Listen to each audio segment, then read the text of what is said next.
Өдөр сонсон байх нэг тийм хараагүй хүмүүс нэг зааныг очиж одоо барьж үзсэн тухай нэг тийм одоо энтхийн домог баггүй юу. Тэгээ нэг тосгонд ийм 6 хараагүй хүн байсан гинэ. Тэгээ ерөөсөө ингээд төрлөхөөсөө хараагүй. Тэгээд ингээд нөө энтхийн тосгон юм чи хүн болгоно нөгөө зааны тухай яриад байхгүй. Тэгэхээр нөө хоорондоо ярьж л та. Ер нь энэ заан гээл яриад байхын тэр зааныг ер нь очиж үзье гэд. Бид нар ерөөсөө харахгүй ч гэсэн очиод зааныг ер нь үзчихье гэд. Тэгээ очиод цөмөр очиод ингээд зааныг барьж үтсэн гинэ. Тэгээ зааныг барьж үтснээ дараагаар ингээд хоорондоо маргаж эхэлсэн гэж байгаа байхгүй. Тэгээ юу гэж маргасан гэхэлэр хөлийг нь барьсан одоо хараагүй хүн болохоор хэлсэн гинэ. Заан гэдэг чинь байж та яг нэг ийм багын шиг юм байлаа гэсэн гинэ. Гэсэн сүүлийг нь барьсан хүн болохоор гүй заан гэдэг чинь байж та ийм нэг дээс шиг юм байлаа штэ гэсэн гинэ. Тэгээ нөө хошууг нь барьсан хараагүй хүн болохоор гүй заан гэдэг чинь байж та нэг модны бүдүүн мөчөрсгөл юм байлаа штэ гэсэн гинэ. Тэгээ ингээд нөгөө 6 хүн зургуулаа хоорондоо маргаад эхлэхгүй юу. Тэгээд хажуугаар нь явж исэн хүн ингээд та нар юу гэж маргаад байгаа юм бэ гэдгсэн чи одоо ингэсэн гэсэн чи та нар ингээд зургуулангийн чинь зөв та нар ингээд одоо зааны өөр хэсгийг бариад үзсэн учраас ингээд та нарт ингэж байгаа ма та нар зөмөрөнгө чинь зөв гэд ингээд эвлэрсэн гинэ тэр 6 хүн. Тэгээ энэ одоо түүх юун тухай өгүүлж байгаа вэ гэвэл бид нар одоо тэр 6 хараагүй хүн очоод нэг зүйлийг барьж үзээд тэр 6 янзаар дүрсэлж штэ. Тэгээ яг түүнтэй ижлэх юм тийм ээ. Хүмүүс бид нар энэ амьдралд байгаа зүйлсийг хараад бас яг түүнтэй адилхан хүн болгон өөрөөрөөр харж тайлбарладаг. Тэгээ хүн ямар нэг зүйлийг одоо бид нар бодохдоо бол би бол ерөөсөө ингээл яг байгаа амиг яг байгаагаар нь хараад байна л гэж би боддог байхгүй юу. Гэтэл яг үнэндээ би байгаа амиг ерөөсөө байгаагаар нь хардаг. Би байгаа ямиг харахтаа тэр юмны тухай миний ойлгоц, тэр юм ямар байгаасаа гэж бодож байгаа миний хүсэл тийм ээ. Өмнө нь тэр зүйл ямар байсан, тиймэрхүү зүйлсийг би сайн гэж үздэг байсан уу, муу гэж үздэг байсан уу? Тэр бүх үзэл бодол нийлээд тэр зүйлийг би нэг өөр янзаар хардаг гэсэн үг. Тэгэхээр өөрөөр хэлбэл одоо энэ дэлхий дээр амьдарч байгаа хүн болгоны хувьд одоо хамгийн нэг том асуулт байдаг. Энэ юу вэ гэвэл одоо ер нь амьдрал гэж юу юм бэ? Амьдралын утга учир гэж юу юм бэ? Хүн гэж одоо юу юм бэ? Би ер нь юуны төлөө амьдраад байгаа юм гэсэн ийм асуулт байдаг. Тэг яг үүнтэй ижилхэн яг одоо тэр 6 хараагүй хүн шиг хүн болгонд нэг өөр ингэсэн хариулт байна. Тийм ээ, амьдрал гэдэг чинь ийм аа, хүн гэдэг чинь ийм юм аа. Хүн ер нь ингэж амьдруул зохиноо. Ийм юмыг сайн гэдэг, ийм юмыг муу гэдэг. Ингээ хүн болгонд нэг өөрийн гэсэн хариулт байгаа байхгүй юу? Тэгвэл бид нар өнөөдөр одоо ингээ христчэн хүмүүс байна. За христчэн хүмүүс гэж ямар хүмүүс юм бэ гэвэл яг тэрний хариултыг энэ Библиас л авсан хүмүүс байхгүй юу? Тийм ээ? Би одоо ингээд өөрийнхөө амьдралын туршлагаар юм уу янз бүрийн философийн ном уншаад биш. Би энэ амьдрал гэж юу юм? Хүний амьдралын утга учир гэж юу юм? Би юуны төлөө амьдрах ёстой юм гэдэг асуултын хариултыг би одоо Библийг уншаад за энэ бол бурхны үг юм аа. Бурхан намайг ингэж амьдарч байгаа юм байна гэж хүссэн байна гэд тэрний дагуу амьдардаг хүмүүсийг л христчэн хүмүүс гэж байгаа байхгүй. За тэгвэл өнөөдөр бид нар айгүй богинохон одоо яг ер нь Библиэлд одоо хүний амьдралыг юу гэж үздэг юм? Бид нар юуны төлөө амьдрах ёстой юм? Бидний амьдралын утга учир юу юм? Бидний амьдралын зорилго юу юм бэ гэдэг асуултанд айгүй товчхон хариулах гэж оролдъё. За Колосын номын 1:16 дээр хэлж байгаа. Тэгээд юу гэж юм гэхлээр бүх зүйл түүгээр түүний төлөө бүтээгдсэн юм а гэсэн. Өөрөөр хэлбэл одоо энэ дэлхий дээр байгаа бүх зүйлс заяа бурхнаар бурхны төлөө бүтээгдсэн гэж байгаа байхгүй. Тэгэхээр өөрөөр хэлбэл одоо энэ дэлхий дээр амьдарч байгаа хүн нэг бүрийг бурхан бүтээсэн. Тэгэхдээ яах гэж бүтээсэн гэхлээр өөрийнхөө төлөө бүтээсэн. Өөрийнхөө төлөө бүтээсэн. За Иохан номын 5:17 дээр Есүс хэлж байгаа. Миний эцэг одоо хүртэл үргэлж ажилласаар байдаг. Би ч гэсэн бас ажилласаар байна гэж хэлсэн. Тэгэхээр өөрөөр хэлбэл одоо бурхан болвол энэ дэлхийг бүтээгээд орчих. Бурхан энэ дэлхийд өнөөдөр чиг ажилласаар байгаа. Тийм ээ? За 1-р Коринт номын 3:5 дээр хэлж байгаа. Аполло гэж хин юм бэ? Пол гэж хин юм бэ те? Хүн нэг бүр нь тэр хүнд эзний өгсөн тэр ажлыг л хийсэн гэж хэлж байгаа байхгүй. Тэгэхээр өөрөөр хэлбэл тэр хүн нэг бүрт эзэн нэг ажил өгсөн, түүнийг л хийсэн гэж. 1-р Коринт номын 3:9 дээр юу гэж нэхлээр бид нар бол Бурхны ажилчид юм а гэсэн. Тэгэхээр одоо ингээд саяны Библийн ишлүүдээс одоо би нэг одоо дүрслэл хэлж ийн л да. Өөрөөр хэлбэл юу гэхээр за нэгдүгээр заяа Бурхан энэ дэлхийг бүтээгээд орхиогүй, Бурхан энэ дэлхийд байнга ажилласаар байгаа. Бурхан хүн нэг бүрийг бүтээсэн. Гэхдээ юуны төлөө бүтээсэн гэхээр өөрийнхөө төлөө бүтээсэн байхгүй. Өөрийнхөө ажлын төлөө. Тэгээд энэ дэлхийд амьдарч байгаа хүн болгон тэр Бурханы ажилд хэрэглэгдэж байдаг. Тэр Бурханы ажилд хэрэглэгдэхийн тулд энэ дэлхийд ирсэн гэсэн үг. Тийм ээ? Тэгээд бид нар энэ дэлхийд амьдрахдаа яадаг гэнэ? Бурханы ажлыг л Бурхантай хамтран хийдэг хүмүүс юм а гэж. Тэгэхээр өөрөөр хэлбэл одоо энэ одоо амьдрал гэж юу юм бэ? Хүн гэж юу юм бэ? Миний амьдралын зорилго юу юм бэ гэдэг асуултын эхний хэсгийг одоо Библиэлдээс ийм л хариулт өгж байгаа байхгүй. Өөрөөр хэлбэл та энэ дэлхий дээр яах гэж ирсэн бэ? Таны амьдралын утга учир юу юм бэ гэвэл Бурхан таныг энэ дэлхий дээр яг өөрийнхөө ажлын төлөө л авчирсан байхгүй. Яг одоо энэ цаг үед яг Монгол хүн болгоод эсвэл эрэгтэй эмэгтэй хүн болгоод ийм тодорхой зан характертай яг энэ хүнийг би энэ цаг үед энэ газар хэрэглэнэ гэж Бурхан төлөвлөгөө байгаа учраас бид нарыг авчирсан гэсэн үг. Тэгээд бидний амьдралын утга учир зорилго бол юу вэ гэвэл ерөөсөө Бурханд хэрэглэгдэн Бурханы өгсөн тэр ажлыг хийх нь л бидний амьдралын зорилго юм а гэж Библи хэлж байна. Тийм ээ, өөрөөр хэлбэл бидний одоо энэ ертөнцийг үзэх үзэл дээр. За Виктор Франкл гэдэг хүний тухай би одоо нэлээд хэдэн удаагийн номлол дээр ярьж байсан тийм ээ. Тэр Виктор Франкл гэдэг хүн юу гэж хэлсэн бэ гэхлээр за миний амьдралын би одоо ер нь амьдралаас юу хүсэж байна гэж асуух нь утгагүй юм а гэж хэлсэн байхгүй. Тийм ээ. Тэр хүн юу гэж хэлж байгаа гэхлээр хүн бол энэ дэлхий дээр ирчгээд би одоо ер нь амьдралаас юу хүсэж байна гэж асуух нь утгагүй асуулт юм а. Чи тэрний оронд юу гэж асуух ёстой гэхлээр Бурхан юм уу? Амьдрал юм уу? Чамаас юу хүсч хүлээж байгаа вэ гэдгийг л асуу гэж байгаа байхгүй. Тийм ээ? Өнөөдөр Бурханд итгэдэггүй хүмүүсийн хувьд бол энэ дэлхий дээрх амьдрал утга учир байхгүй, эцсийн утга учир байхгүй. Бид нар зүгээр л төр зур санамсаргүй байдлаар энэ дэлхийд ирсэн. Тийм учраас энэ дэлхий дээр одоо би амьдралаа өнгөрөх хамгийн сайн зам бол одоо Бурханд итгэдэггүй хүмүүсийн үүднээс бол тэ хамгийн сайн зам нь юу вэ гэхлээр би одоо өөрийгөө хин юм бэ? Би юунд сайн юм бэ гэдгийг эхлээд мэдэх хэрэгтэй. Тэгээд энэ ертөнцийн яваад одоо тэр зүйлээ ашиглаад хамгийн сайн амжилтыг л олохыг л хичээх хэрэгтэй. Тэгвэл одоо болоо. Тэгвэл тэр одоо миний амьдралын утга учир юм. Би энэ амьдралаас одоо амьд явж явах хугацаанд одоо хүний хэрэгэлдэг, эдэлдэг юм болгоныг нь хэрэгэлж эдэлж үзээд аль болох ахиухан шиг одоо жаргаж, баясаж, цэнгэж аваад тэгэл энэ дэлхийгээс явхаас хойш тийм ээ одоо ингэж амьдрах л чухал юм аа гэж Бурханд итгэдэггүй хүмүүс үздэг. Тэгвэл Бурханд итгэдэг хүмүүс бид нар юу гэж үздэг гинэ? Бид нар нэгдүгээрт би бол Бурханаар Бурханы төлөө бүтээгдсэн. Хоёрдугаар Бурхан энэ дэлхий дээр байнга ажиллаж байгаа. Тэгээд би бол энэ Бурханы энэ дэлхий дээрх энэ ажиллаж байгаа ажлынхын зөвхөн нэг хэсэг болж л ирсэн юм аа. Тэгээд Бурхан намайг хэн болж төрөхийг Бурхан сонгосон. Тэгээд Бурхан намайг хаана амьдрахыг Бурхан сонгосон. Бурхан намайг тэнд аваач тавьчихад миний асуух асуулт юу гэнэ? Би эндээс юу хийх вэ? Би юу хүсэж байна гэж асуухгүй. Би юу гэж асуух вэ гэхээр Бурхан намайг энд тавьчихад надаас юу хүсч хүлээж байгаа вэ? Бурхан намайг энд авчирч тавьсан бол надаас юу хүсч хүлээж байгаа вэ? Энэ л миний асуух асуулт. Энд л миний амьдралын утга учир байгаамаа. За тэгээд энэ дэлхий дээр байдаг одоо ингээд хамгийн том үйлдвэрийн одоо машин үйлдвэрийн газар бол одоо Германд байдаг энэ Volkswagen-ийн үйлдвэр гинэ. Volkswagen-ийн энэ үйлдвэр одоо ямар гэхээр 70 сая square feet одоо ийм том талбайтай ийм том үйлдвэр. Тэгээд өдөртөө нэг өдөрт 3800 Volkswagen үйлдвэрлэж гаргадаг гинэ. Тэр үйлдвэрээс. Тэгээд жилдээ одоо 2017 оны тоогоор бол 790 мянган машин үйлдвэрлэсэн гэж байгаа байхгүй. Тэгээд тэр одоо тэр үйлдвэрийн газар 63300 ажилчин ажилтдаг гинэ. Тэгэхээр тэр 63300 ажилчин болгон өөр ажил хийдэг байхгүй. Тийм ээ? Тэр 63300 ажилчин болгон өөр ажил хийдэг. Өөр үүрэгтэй.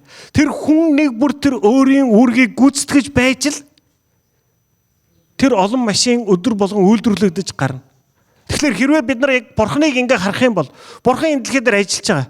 Бурхан энэ дэлхий дээр ажиллахдаа хүн нэг бүрээр хийлгэх ажил байгаа байхгүй. Тийм учраас хүн нэг бүрийг яг тэр тодорхой газар нь аваачиж тавиад хүн нэг бүр тодорхой төрлөх авиас чадварыг өгөөд тэр хүн нэг бүрийг одоо та нар хэрв одоо ингээд нэг шүдний эмчтэр очижсэн бол тийм ээ шүдний эмчтэр ингээд амар олон багж байдаг байхгүй. Янз бүрийн хэлбэрт. Тэр багж болгон нэг өөрийн үүрэгтэй байхгүй юу? Тийм ээ? Яг түүнтэй ижилхэн. Бурхан энэ дэлхий дээр өөрийн ажлыг хийхэд хүн нэг бүр хэрэглэгдэхийн тулд энтгэхэд ирсэн. Би зөвхөн одоо итгэж хүмүүсийг яриаггүй шүү дээ. Итгэдэггүй хүн ч гэсэн. Бид нар бүгдээрээ л бурханд хэрэглэгддэг. Хэрэглэхдээ хүн болгоны хийх ажилд зориулаад тэр хүн өөрөөр хэлбэршигдсэн байдаг. Тийм учраас бидний хүн нэг бүр өөр хувь тавилантай. Тийм ээ? Хүн нэг бүр төрлөхөөс өөрөөр авяас чадвар өгдөг. Тэгээ бурхан яг тэр амьдралын өөр онцгой хувь тавилангийн зам өгөөд тэр замаар дамжуулж биднийг хэлбэршүүлдэг. Бидний амьдралд тулгарч байгаа асуудлаар чиг бидний амьдрал дайралтж байгаа хүн нэг бүрээр дамжуулан биднийг хэлбэршүүлж байдаг юм аа. За тэгэхээр одоо Эхлэл номын 50-20 дээр одоо Йосеф хэлж байгаа тийм ээ. Бид нар бүгд Йосефийн түүхийг мэднэ. Йосефийг 17 настай ах нар нь одоо ингээд боол болгоо зарчиж байгаа. Тэгэхээр дараачийн 13 жилийн турш Йосеф ямар амьдрал туулсан байг бол шоронд орсон, боол болсон, зарагдсан тийм ээ. Тэгээд ингээд 13 жилийн турш яваад 30 наснда Йосеф ямар хүн болсон гэхлээр Египтийн одоо ерөнхий сайд болсон. За тэгээд Йосеф дээр одоо нэг сүүлд нь ах нар нь ирсэн чинь одоо ах нар нь одоо ингээд за бид нар одоо ингээд Йосеф ингээд боол болгоод зарчихсан одоо Йосеф өстө биднээс хариугаа авах гэсэн чи Йосеф юу гэж хэлсэн гэхлээр одоо Эхлэл номын 50-20 дээр хэлж байгаа. Та нар бол намайг уг нь ингээд хорлоё гэж бодсон. Гэхдээ бурхан энэ бүгдийг сайн зүйлсийн төлөө хэрэгэлсэн юм аа. Тийм ээ? Бурхан намайг заяа энэ байрлалд одоо энэ Египтийн ерөнхий сайдын суудал дээр яах гэж авчирсан бэ гэвэл олон хүнийг аврахын тулд энд авчирсан юм аа гэж. Тэгэхээр өөрөөр хэлбэл одоо бид нар Библи уншихад Йосефийг түүх уншин, Авраамыг уншин, Мосег уншин, тийм ээ?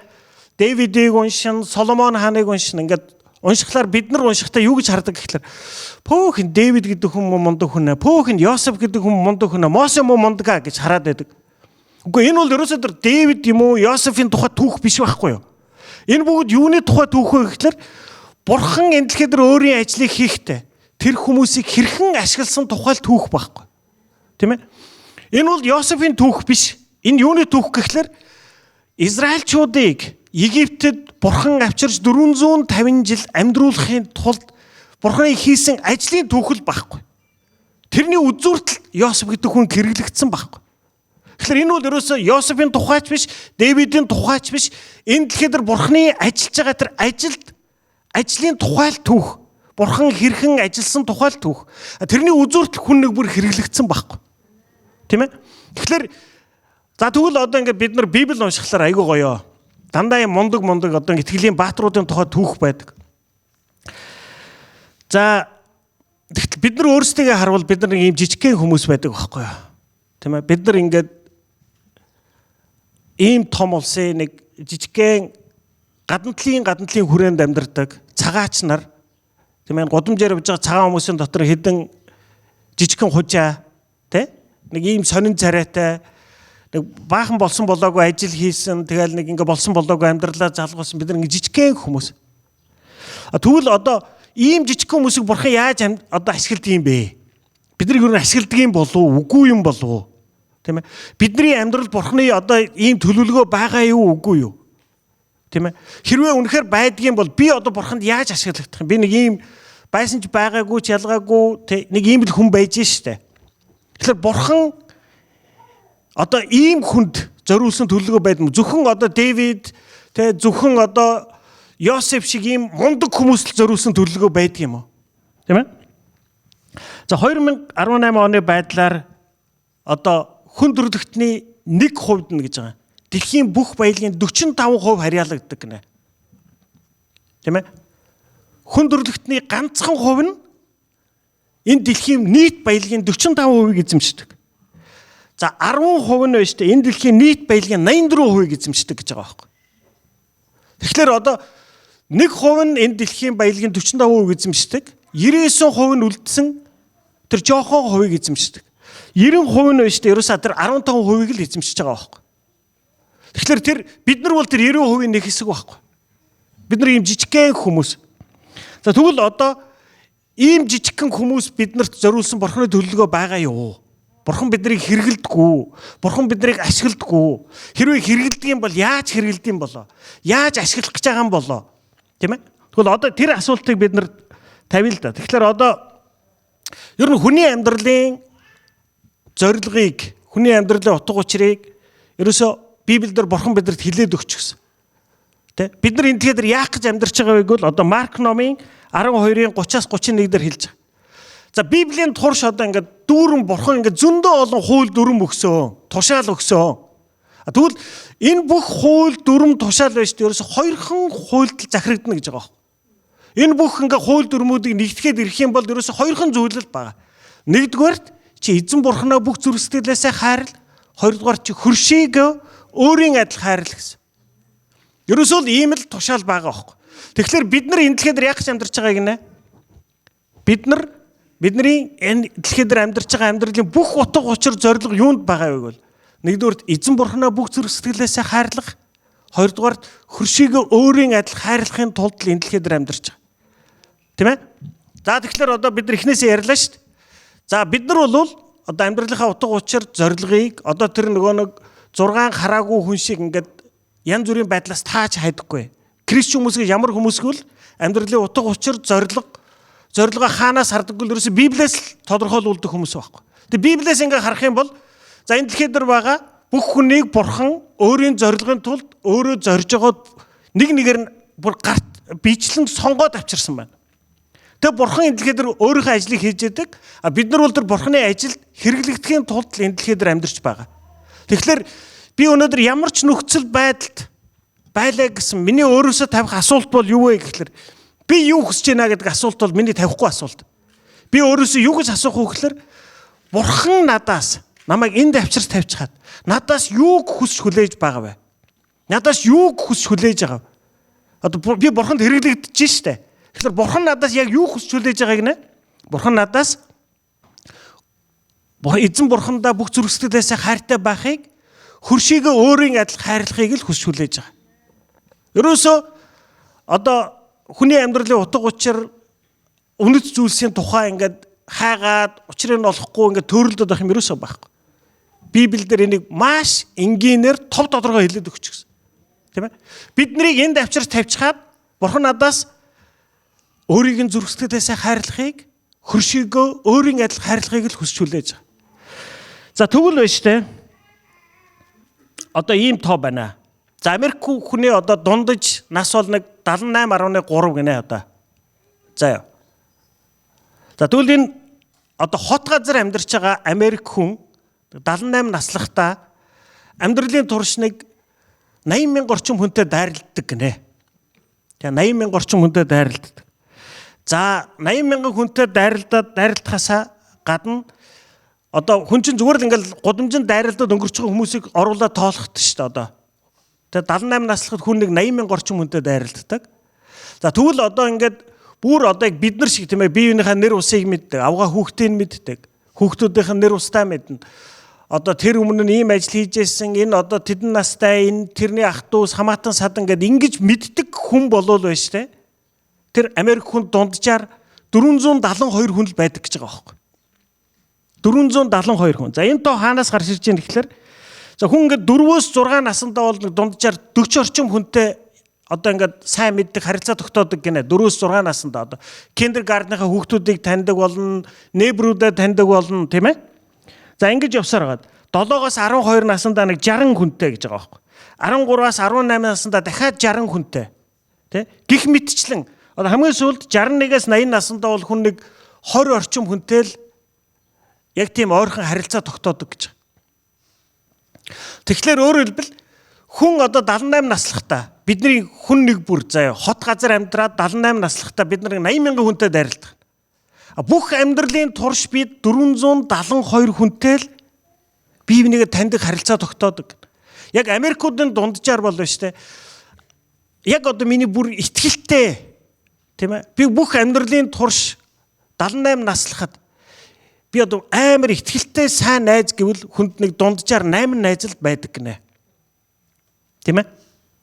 Тэгэхээр өөрөөр хэлбэл Одоо бид нар ингээд нэг жижигхэн энэ нөгөө хүн төрлөختний 99% орчихсан биднэрт хүн нэг бүрийг бурхан юуны төлөө энэ дэлхийд амьдруулж байгааг нэ?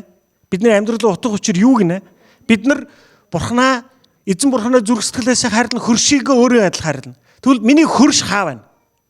Миний хөрш бол тэр 472 хүн байхгүй. Би ерөөсө бүх амьдралын туршид бидний хүн нэг бүр өөрийн 472 хүнтэй л харилцаа тогтооно. Миний энэ дэлхийд амьдарч байгаа зорилго бол тэр 472 хүнд хүнийг л өөрийн адил хайрлах, үйлчлэх ийм л үүрэг байгаа байхгүй. Энийний төлөө л бурхан биднийг энэ дэлхийд авчруулсан. Ерөөсөө тэр бидний ажил амьдралын тэр амжилт биш ээ. Тийм ээ? Тэр ажлын ямар ч энэ дэлхийд олсон хүний ямар ч амжилт, хүрсэн ямар ч оргил 100 жилийн дараа тэр чинь юу ч гэж тооцогдохгүй. Тэр 100 жилийн дараа тэр чинь бүгд мартагдана. Тийм ээ? Хүний энэ амьдралд олоод байгаа мэт амжилт, тийм ээ? Миний одоо карьер, миний төгссөн сургууль, миний байгуулсан компани, миний олсон мөнгө энэ бүгд 100 жилийн дараа сохор зоосны ч үнэгүй. Харин юу үлддэг гинэ? Миний тэр 472 хүнд хүрч үйлчилсэн үйлчлэл мөнхийн үр дагавартай. Энэ 472 хүнд үйлчлэлийн төлөө бидний хүн нэг бүрийн дэлхийд амьдрч байгаа байхгүй. За тэгвэл хүнд яаж үйлчлэлт юм бэ? 472 хүнд одоо би яаж үйлчлэх вэ? Тийм ээ? Би одоо яаж үйлчлэлт юм бэ? Бид нар одоо ингээд тэр 472 хүнийг ингээд амьдралын турш барьж аваад тэр харамсалтай нь шүү. Миний тэр харилцаа тогтоож байгаа 472 хүний 100 гаруй нь зөв болон буруу шалтгаанаар надад дургүй байх болно. Тийм ээ? Одоо тийм ерөөсөө одоо ингээд статистик байгаа байхгүй юу? Чиний амьдралд арилж байгаа 4 хүний нэг нь зөв болон буруу шалтгаанаар чам дургүй байдаг гэж байгаа байхгүй юу? Тэгэхээр миний тэр харилцаа тогтоож байгаа 472 хүний 4-ний нэг нь зөв болон буруу шалтгаанаар надад дургүй байна. За би тэр бүх амьдралынхаа турш тэр харилцаа тогтоох 472-нд л үйлчлэхийг бурхан надаас хүсч хүлээж байгаа байх нь байна шүү дээ. Одоо би ерөөсө тэрний төлөө л энэ дэлхийд амьдарч байгаа байхгүй. Тэрний төлөө л ингэж хэлбэршүүлэгдсэн байхгүй. Тэгэхээр энэ 472 хүнд одоо 100 гаруй надад дургүй 472 хүнд би яаж үйлчлэх? Тийм ээ? За бид нар бол яг үйлчлэхлээр ингээл яваад одоо чи бурханд итгээрэй гэдэг ингээд сайн мэдээ тарахыг л бид нар бодож байгаа байхгүй. За тэгсэн чи ийм байна л да. За хүний одоо ингээд харилцаа нэ заяа. Хүний одоо ингээд миний хүнтэй харилцаж байгаа харилцааг 100% гэвэл 93% нь одоо 93% нь ярианы биш харилцаа байдаг гинэ. Тийм ээ? Зөвхөн 7% нь л бидний амаар ярьж байгаа харилцаа. Үлдсэн 93% нь яадаг гэхлээр би тэр рүү яаж харж гин, яаж хандж гин. Тийм ээ? Тэр бүх зүйлс л одоо миний тэр хүнтэй харилцаж байгаа харилцаа байдаг. Би Алтай агч руу тэ одоо ингээд хажуугаар нь амар том жүргэн өнгөрөөд Алтай агчаа танд хайртай шүү гэд өнгөрөхөд тэр Алтай агчд хүрэх үү? Үгүй шүү дээ. Хэлж байгаа үг биш. Бидний үйлдэл.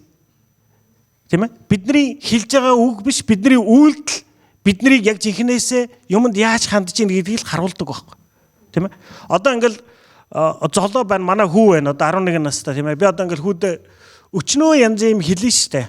Миний хүү одоо ингээд тэгэр ингээд амар заримдаа онгод ороод ингээд амар удаан, амар ухаантай лекцэд уншицсан тий. Гэхдээ яг амьдрал дээр харах юм бол миний тэр золоод уншиж байгаа лекц золоод үлддэггүй байхгүй. Золоо юг хардаггүй намайг л дуурайдаг байхгүй. Намайг яагаад байгааг л дуурайгаад байдаг. Ерөөсөө одоо яг л миний үйлдэл одоо ингээл би заримдаа харж байгаад ингээд цочж байгаа байхгүй. Яг намайг дуурайчихсан л тий.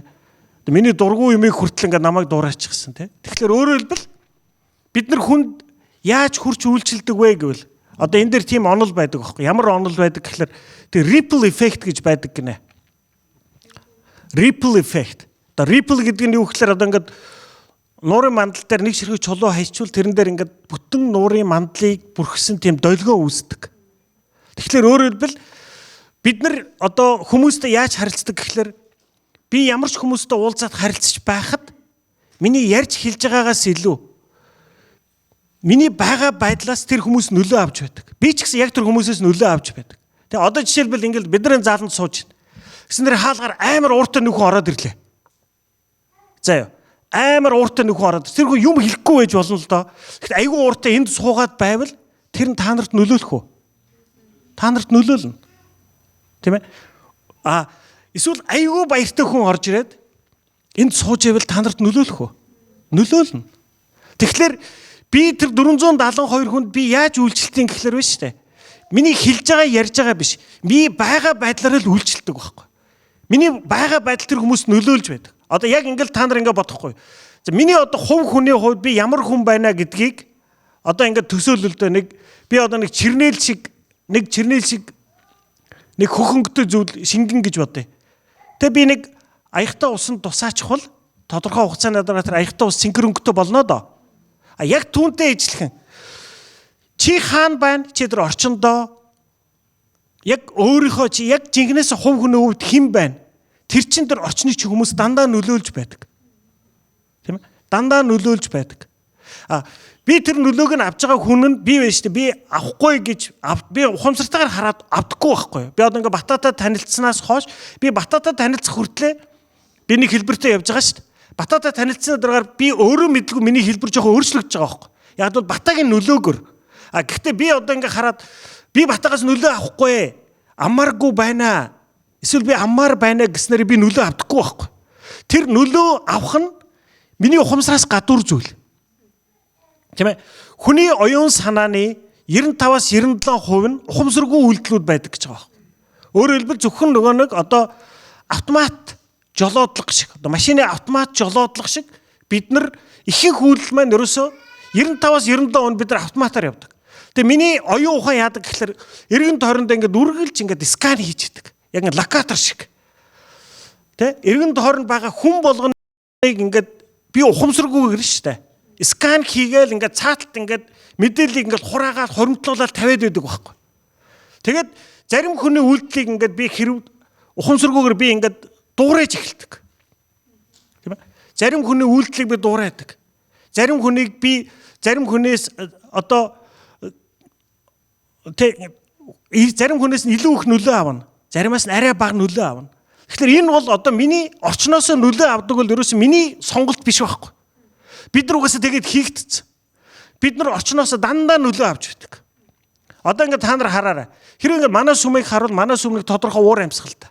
Өөр нэг сүмд очил тэр өөр сүм бас арай нэг өөр уур амьсгалтай. Тэр уур амьсгалууд хаанаас бүрдэж ийн гэхэлэр энэ сүм дээр ирэх хүртэл тийм ээ бидний хүн нэг бүр нэг өөр хэлбэртэй байсан байхгүй. Энэ сүмд орж ирээ бид нар нэг хамт олон болоход бид нар өөрийн мэдлэггүй арай жоохон өөр болцохоосон байхгүй. Энэ бол ерөөсөө одоо Бурхны тогтоож өгсөн хууль, Бурхны бий болгочихсон зарчим, тийм ээ. Энэ бол миний контролоос гадуур зүйл байхгүй. Тэгэхээр одоо бид нар яадаг гинэ?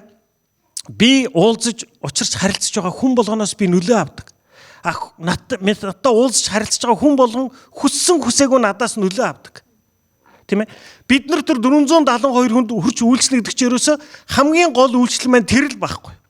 Би хувь хүний хувьд хэн байна? Би тухайн асуудал ямар асуудал яаж ханддаг вэ?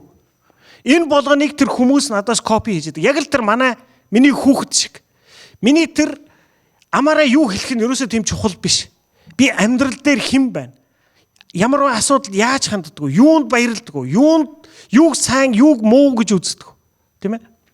Натог санаа нийлэхгүй хүн байлаач гэсэн надаас яг тэр нөлөөг авч л байдаг байхгүй. Одоо би айгүйх анзаардаг. Ингээл бид нар ингээл одоо ингээл найзуудаараа ингээл байж хахад нэг хэсэг хугацааны дараагаар бид нар яг нэг адилхан юмд инээдэг болдог байхгүй.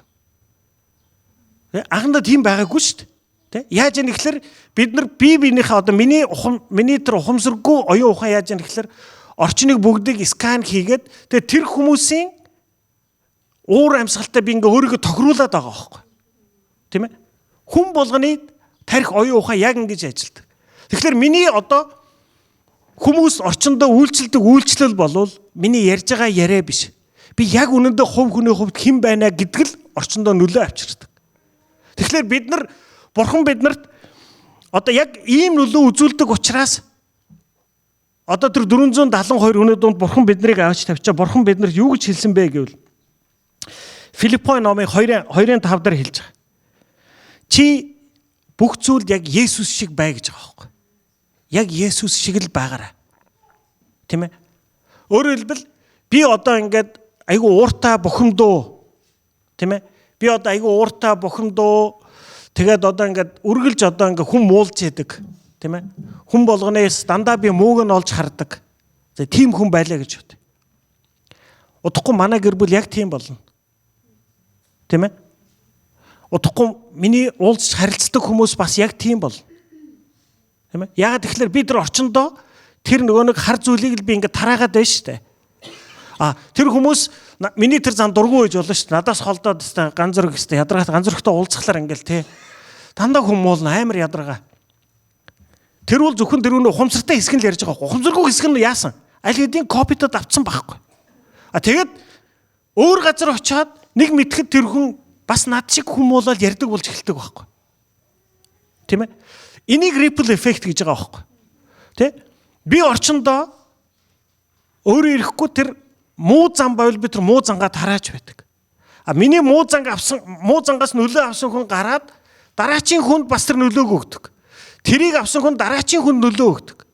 Өөрөөр хэлбэл нэг хүний амьдрал, тэ? Нэг хүний харьцаа хандлага ганцхан миний харьцаа хандлага биш байхгүй. Би ердөө ганцхан өөрийгөө л босгодог юм уу, өөрийгөө хордуулж яадаг юм биш. Би дандаа орчноо хордуулж яадаг. Би дандаа орчноо хордуулж зөвхөн орчноо төдийгүй эргэн тойрноо хордуулна. Бүтэн нийгмийг хордуулдаг. Тийм ээ? Тэгээ одоо ингээд би яг энэ бол ерөөс хүний амьдралын утга учир юм байна гэж би ингээд ойлгосны дараагаар би одоо ингээд ээж аавах амьдралыг эргэж харсан байхгүй. Одоо ингээд хүний үхэл гэдэг бол тийм ээ дандаа хүнд шудраг бус санагддаг. Би одоо ингээд манай аав бол одоо ингээд айгүй тийм баяртай. Ерөөсөө тийм айгүй аз жаргалтай хүн байсан байхгүй. Манай аав ерөөсөө ингэж уруу дорой болж суудаггүй. Айгүй хөвгөлтэй тий. Тэг ингээд хүнд тусрах. Тэг ингээд манай аавтай хамт байхад л ерөөсөө л одоо ингээд өөрөө ирэхгүй ингээд би төдийгүй бус хүмүүс дагаад ингээд сэрэгдэг. Гэрэлтэй болдог. Тийм хүн байсан. Тэг манай аав ердөө 66 нас хүрээд нас барцсан. Тэг ингэснээр дараагаар ингээд над амар ингээд шудраг бус санагдсан байхгүй. Үгүй. Одоо ингээд манай аав аягүй сайхан хүн байсан. Дахиад яагаад жоох амьдрч болоогүй юм бол тий. Тэгээд дараа нь үргэлж эргэж хараад би юу гэж боддог гэхээр за манай аавын амьдралын утга учир юу байсан бэ? Тийм ээ. Юу байсан болоо? Яагаад одоо ингээд тийм одоо миний аав шиг сайхан хүн байжсанаа ингээд энэ ертөнцөөс яваад ор сургаггүй алга болчдөг. Хизээж байгаагүй юм шиг. Тэгэхдээ миний аавын амьдралын утга учир юу байсан болоо? Тэнд заавал нэг юм байх ёстой юм шиг. Ингээд л зүгээр энэ ертөнцөөс шууд явчихна гэдэг дэндүү шудраг бус юм шиг. Тэгээ би яг энэ зүйлийг ойлгосноо дараагаар би манай аавын амьдралын утга учир юу байсан гэж манай аав уулзаж учирч харьцсан хүн болгонд өөрийн нөлөөг өгсөн. Манай ааваас тэр нөлөөг авсан хүмүүс дараачийн хүнд нөлөөг өгсөн. Тэ? Надад тэ миний ах дүү нарт бүгдээрэнд нь хүрч нөлөөлсөн. Тэгвэл манай аавын энэ амьдралын үр дүн нь юу вэ гэж өнөөдөр ч энэ дэлхий дээр байгаа байхгүй. Тийм ээ? Тэгэхээр хүний амьдрал гэдэг бол ерөөсөө энэ дэлхий дээр амьдраад дуусчаад байгаа юм биш ээ. Хүний амьдрал чинь биш үргэлжилсээр байдаг. Тийм ээ? Өнөөдөр энэ дэлхий дээр манай аав байхгүй ч гэсэн манай аавын энэ дэлхий дээр нэг бий болгосон ripple effect өнөөдөр стил үргэлжилсээр л байгаа. Хүний амьдрал гэдэг бол яг л ийм л зүйл юм байна. Тийм ээ? Тэгэхээр одоо биднээс асуулт байна л да. Чи энэ дэлхий дээр амьдраад явхад чи ямар ripple effect үлдээх вэ? Тэгвэл бурхан биднээс юу хүсч хүлээж ийн гинэ? Яг өөр шиг нь ripple effect үлдээхийг л хүлээж байгаа байхгүй. Тийм учраас бидний амьдралын өдөр болгон утга учиртай. Бид нар өдөр болгон шин байхгүй. Тэр өдөр болгон би уулзж байгаа хүн болгонд би нэг сайн зүйлийг өгөх. Тэр 472 хүнд би нэг гэрлийг өгөх. Би нэг урмыг өгөх. Би нэг хайраар үйлчлэх боломж надад байгаа. Өдөр болгон би өөрийгөө яг Христ адил болгож өөрчлөх надад боломж байгаа. Үүний тулд бид нар амьдарч байгаа. Энэ л бидний амьдралын утга учир. Энэ л бидний бурханд үйлчлж байгаа үйлчлэл юм аа. Бид нар бүгдээр ингээ харахлаараа заавал нэг том юм боддог. Бурханд үйлчлэх гэхэлэр сүм байгуулах юм уу? Нэг үйлчлэл бий болгох юм уу? Сайн мэдээ тараах юм уу? Яс тэд нар үйлчлэл мөн. Гэхдээ бидний 24 цагийн үйлчлэл бол би яг үнэндээ хэн байна гэдэг л миний үйлчлэл байхгүй. Би орчиндоо ямар нөлөө тарааж байгаа. Би орчиндоо ямар өнгө өгч байгаа. Тийм ээ? Би орчиндоо уулзаж учирч харьцаж байгаа хүн болгонд би яаж хүрч байгаа. Энэ л миний бурханд үйлчилж байгаа үйлчлэл. Бурхан үүний төлөө биднийг хэрглэж байдаг. Тэгэхээр бидний өдөр болгоны үүрэг хариуцлага юу байна вэ гэвэл би тэр 472 хүнд надад сайн нь хамаагүй, надад муу нь хамаагүй. Би үйлчлэх үүрэгт, би хайраар үйлчлэх үүрэгт. Тийм ээ? Бид нар одоо ингээд найз нөхдөөрөө одоо ингээд бид нар найзуудаараа биенийхээ төрсөн өдрийг тэмдэглэдэг байхгүй юу? Тэгээ төрсөн өдрийг тэмдэглээд ингээд бид нар 2-3 жилийн өмнө дүрм гаргасан. Тэгээ 2-3 жилийн өмнө ямар дүрм гаргасан гэхээр за одоо төрсөн өдөр болж байгаа хүнийг хамт тэмдэглэж байгаа бүх хүмүүс нь магтнаа гэсэн байхгүй. Тэгсэн ингээд бүгдээр эхлээл ингээд жоохон дургуутсаал тий. Тэгэл эхний төрсөн өдөр болсон чи ер нь ингээд харсан чи ер нь олигтой магтж байгаа хүн галгаа. Тэг ингээд надаа юу нэг аягүй харагдсан гэхээр хөөш бид нар ийм ойр байгаа мөртлөө бид нар яг биенийхээ нүрэлүү харж агаад хэлчих сайн үг байдаггүй юм байна шүү дээ. Тийм ээ? Яагаад байдаггүй юм бэ? Яагаад надад тэр хүндэлчих сайн үг байхгүй байна вэ? Яагаад гэвэл би тэр хүнийг тэр хүнтэй миний харилцаж байгаа харилцаа дэндүү өнгөж байгаад байсан байна. Тийм ээ? Хэрвээ бид нар сайн харах юм бол хүн болгонд сайн зүйл байдаг. Тийм ээ? Одоо яг ингээд Даймонд хаанаас олддог шавар дотроос. Хэрв тэр нэг бөөн тэр шаврыг ухаад цэвэрлээд байвал дотроос нь даймонд гарч ирдэг. Хүн болгон яг тийм байхгүй. Хүн болгонд өөр хүнд байхгүй тэр гайхамшигтай ганцхан онцгой сайхан чанар үргэлж байдаг. А бид нар юуг нь хардаг? Бид нар шаврыг л хардаг байхгүй. Бид нар даймондыг харж чаддаг. Тэгэхээр бурханд үйлчилж байгаа миний үйлчлэл бол би тэр 472 хүнээс би хүн болгоноос би тэр даймондыг олж харах байхгүй. Хүн болгоноос би тэр даймондыг би олж харах хэрэгтэй. Би тэр даймондыг нь олж харж тэр даймондыг нь би өнгөлөх хэрэгтэй байхгүй. Тийм ээ? Чиний их нэртэй, хүүхэдтэй, найз нөхөдтэй хэлж байгаа сайн үг болгон чинь. Тийм ээ? Өөр хинийч олж харж чадаагүй тэр сайн зүйлийг олж хэлж байгаа чинь. Яг тэр даймондыг зүлгээд өнгөлж байгаатай ижлэх. Тийм ээ? Эн чинь хайр. Бид нар хайраар бурханд үйлчлэн хөршигөө өөрийн адил хайрлагдаж юус энийг л хэлж байгаа. Тэгэхээр биднэрт бурханд үйлчлж байгаа үйлчлэл маань юу гэнэ? Би 472 хүнээсээ би дандаа сайныг олж харна. Би тэр хүнд яг тэр хайраар тэр сайныг нь би өнгөлж өгнө. Тийм ээ? Би тэр сайнаар нь тэр хүнийг өргөж босгоно. Тийм ээ? Өөр хэний ч өгөөгүй тэр урмыг би тэр хүнд өгнө. Энэ л хайр. Энийг чинь л хайр гэж байгаа байхгүй. Тэ? Одоо хамгийн энгийн жишээ тийм ээ. Би одоо эхнэр хүүхдтэй амьдарч байна. Би эхнэрээс бол муу юм зөндөө олж харж чадна. Хүүхдээс муу юм олж харж чаддаггүй байхгүй. Тэ? Хүүхдтэйгээ би муузан харахлаар бид ингэж байгаа байхгүй. Яах вэ? Миний хүүхд жоохон юм чинь, хүүхэд юм чинь. Тэгж байгаа сайхан хүн болноо миний хөө. Эхнэрийгээ болохоор чи юу н ингэж байна гэж салдаггүй. Тэгээ энд л хайрны хэмжээний ялгаа ерөөс энд л байгаа байхгүй. Тийм ээ? Хайрын хэмжээний ялгаа ерөөс энд л байгаа. Бурхан биднийг яаж хайрлах гэдэг вэ гэхээр яг миний хүүхдэд хайрлаж байгаа шиг л би хүнийг хайрлах хэрэгтэй байхгүй. Хүний хайр гэдэг чинь байна шүү дээ. Юуг өнгөрөөж чадхаа мэддэг байхыг л хайр гэж ийн гэж байгаа байхгүй. Юуг өнгөрөөж юуг өнгөрөх ёстойгоо мэддэг байхыг л хайр гэж байгаа. Би хүүгийнхаа муу занг хараад би муу занг нь өнгөрөөгөөд байна шүү дээ. Тийм ээ? Би сайныг нь хараад байна шүү дээ. Тэгвэл би эхнэр дээр болохоор миний муу занг нь бас тэр болгон өнгөрөөж чадахгүй байна шүү дээ. Хүн болгонд сайн муу зам байгаа шүү дээ. Хүн болгонд шавар байгаа, хүн болгонд даймонд байгаа. Хинч тэр чигээрээ даймонд биш, хинч тэр чигээрээ шавар биш. Бидний хайр хизээд гарч ирж байгаа гэхэлэр би тэр шаврыг нь биш, даймондыг нь дандаа харааддаг болоход л бидний хайр гарч ирж байгаа байхгүй. Тэгэхээр бурхан биднийг үүнийг л хий гэсэн байхгүй. Үүнийг л хийх нь бидний бурханд үйлчилж байгаа үйлчлэл. Үүний төлөө бурхан биднийг энэ дэлхийд авчирсан. Энэ л миний амьдралын зорилго утга учир. Миний энэ дэлхийд олох амжилт биш ээ. Миний төгсөх сургууль биш ээ. Миний энэ дэлхийд хичнээн төгөрөхтэй болох нь ч биш ээ. Миний амьдралаас ямар ripple effect үлдэх нь л миний амьдралын үр дүн байхгүй юу? Тийм ээ? Миний босгосон бизнес байхгүй болно. Миний амьдрч байсан байшин нэг өдөр байхгүй болно. Миний эдэлж хэрглэж байсан бүхэн дэлхийд дээр юу ч биш болоод хаягдаад үлдэнэ. Харин надаас юу үлдэнэ гинэ? Миний ripple effect л үлдэнэ. Тийм ээ. Манай аавын ripple effect өнөөдөр хүртлийн дэлхийд дээр ба. Та нарыг эцэг гэхийн, та нарын өвөө эмээгийн ripple effect өнөөдөр та нараар дамжаад дараачийн олон хүмүүст хүрчил байгаа байхгүй. Цаг үеийг дамжаад үргэлжилж байдаг.